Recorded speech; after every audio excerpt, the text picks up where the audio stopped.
NDA 2 2023 से लेकर NDA 2 2025 तक आप अगर NDA के सारे एग्ज़ाम्स देखोगे, स्पेशली अगर मैं बात करूं गेट का, तो पैटर्न और लेवल दोनों में ही ड्रास्टिकली चेंज होता हुआ हमें दिखेगा ही दिखेगा।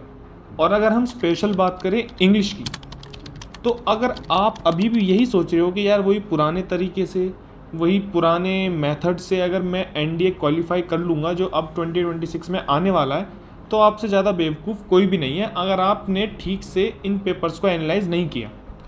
क्योंकि पैटर्न बहुत ज़्यादा चेंज हुआ है, लेवल थोड़ा बहुत इंक्रीज़ हुआ है। क्योंकि अब ऐसा UPSC नहीं कर रहा है कि जो पहले बच्चे होते थे कि यार 2 महीने पढ़ के इंग्लिश में वही सिंपल चीज़ें कर ली, 10 सिनोनिम आएंगे, 10 एंटोनिम आएगा और वही थोड़ा बहुत जंबल वर्ड्स हम करके चले जाएंगे। तो वो UPSC ने, अभी आपने देख लिया होगा कि पूरा चेंज कर दिया है। अब UPSC चाह रहा है, मैंने आपको पहले भी बोला था कि आप इंग्लिश यानी गेट का जो है उसको आप अच्छी तरह से पढ़ो। ऐसा नहीं है कि आप कुछ चीज़ें करके, कुछ लिमिटेड चीज़ें करके आप क्वालिफाई कर दोगे, नहीं। वहीं आप अगली बार फिर जैसा इस बार हुआ आपके साथ, ऐसा ही अगली बार होगा, शॉक्ड हो जाओगे। क्योंकि UPSC पैटर्न फिर चेंज करेगा।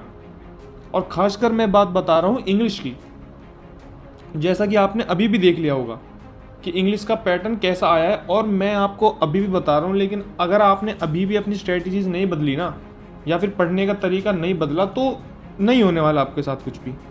अब ऐसा मैं कह क्यों रहा हूँ, क्योंकि यार मैंने पिछली बार भी यही बोला था कि यार इस बार थोड़ा बहुत चेंज करा है, तो अब जो पेपर आने वाला है इसमें भी चेंज कर सकता है।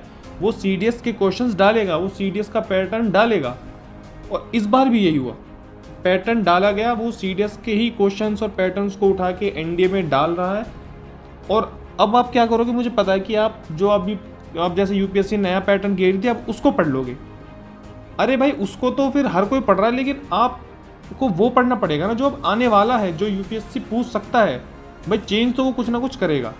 तो आपको करना क्या पड़ेगा, अब आपको भाई CDS के इंग्लिश के PYQs एक बार देख लो, क्योंकि जो पार्ट ऑफ स्पीच के क्वेश्चंस आए हैं वो भी CDS में न्यूली इंट्रोड्यूस किए हैं। NDA में जो पहले पार्ट ऑफ स्पीच नहीं आता था वो पूछ लिया गया, और CDS में जो पार्ट ऑफ स्पीच आता था उसका पूरा पैटर्न चेंज कर दिया है। ठीक है, तो जो CDS में अभी पैटर्न आया है ना, वो आगे चल के NDA में आएगा ही आएगा। तो अभी आप CDS के PYQs भी देखना शुरू कर दो, ठीक है। और रही बात मैथ, इंग्लिश, गेट, सब की मैं आपको एक पर्टिकुलर वीडियो बना के दूंगा कि भाई अब आपको करना क्या है पूरी स्ट्रेटजी के साथ, कि अब पढ़ना कैसे है, ठीक है। क्योंकि वो अब क्रैश कोर्स 1 महीना कर लिया, वो लिबर अब UPSC को पसंद बिल्कुल भी नहीं है। अब वो यही चाह रहा है कि आप अगर 4 महीने हैं तो 4 महीने अपनी पढ़ाई में एकदम घुस जाओ। 6 महीने हैं आपके पास, और 6 महीने आप अपनी पढ़ाई में लगाओ। अब वो टाइम बिल्कुल चला गया है। और यस, NDA का पैटर्न अब पूरा चेंज हो चुका है। अगर आपको 100% सिलेक्शन चाहिए तो भाई अब अभी से लग जाओ। अच्छी खासी स्ट्रेटजी मैं आपको वीडियोस बना के दे दूंगा, इंग्लिश की खासकर, गेट की, मैथ की, हर किसी की।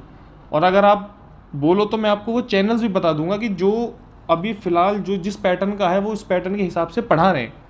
जैसे पिछली बार भी मैंने देखा था कि कुछ चैनल्स काफ़ी अच्छे थे जिन्होंने पढ़ाया, ऐसा नहीं कह रहा। और कुछ चैनल ऐसे भी जो अभी पुराने मेथड पे चल रहे हैं। अब ठीक है, तो वही है कि अगर आपको और वीडियोस चाहिए मेरे को, स्ट्रेटजी में आप मेरे को बता देना, मैं आपको दे दूंगा, चैनल्स भी सजेस्ट कर दूंगा, ठीक है। और चाहो तो आप इस चैनल को सब्सक्राइब और लाइक कर लेना, ताकि आगे वाले समय में आपको अच्छी अच्छी स्ट्रेटजीज और नॉलेज मिलती रहे, ठीक है। तो इस वीडियो में इतना ही, थैंक यू।